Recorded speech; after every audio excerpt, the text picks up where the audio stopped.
The Senate chamber was silent, so silent that even the ticking of a watch could have echoed through the marble walls.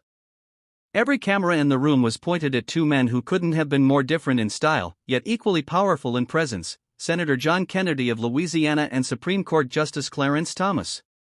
The tension wasn't political anymore, it was personal. It all began when a long-awaited public hearing was scheduled to discuss judicial ethics. The room was packed, journalists shoulder to shoulder, political aides whispering, and a restless audience waiting for sparks to fly. Clarence Thomas had walked in with a calm, confident smile, projecting the aura of someone untouchable. Kennedy, on the other hand, entered quietly, carrying a worn-out folder that looked almost too old for the occasion, but everyone in that room knew better. When John Kennedy carried a folder, someone was about to be exposed. As the hearing began, Thomas spoke first. His tone was formal, his words carefully chosen. He defended his judicial decisions, dismissed accusations of impropriety, and smiled at the cameras with the ease of a man used to public adoration. For nearly 20 minutes, his answers flowed like polished glass, smooth, reflective, but empty beneath the surface. Then Kennedy leaned forward, hands folded, eyes locked on Thomas.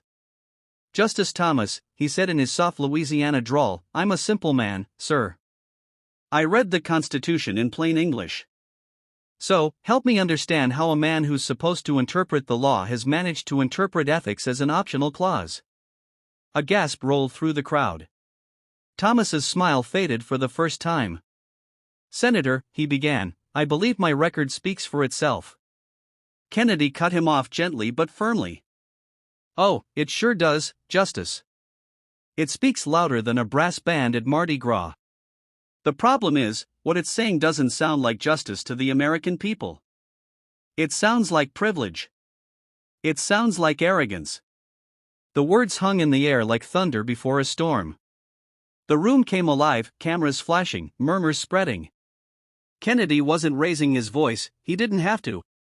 His calm, measured tone carried more weight than any outburst could.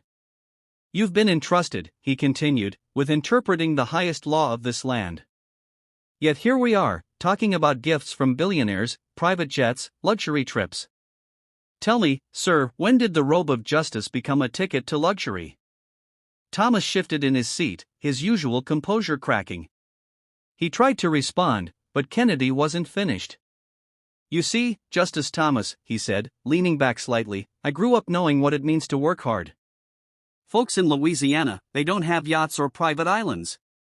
They have faith. They have grit. And they expect the people in power to live by the same rules they do."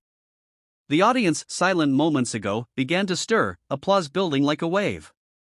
Even some of Thomas's defenders in the crowd couldn't hide their "you."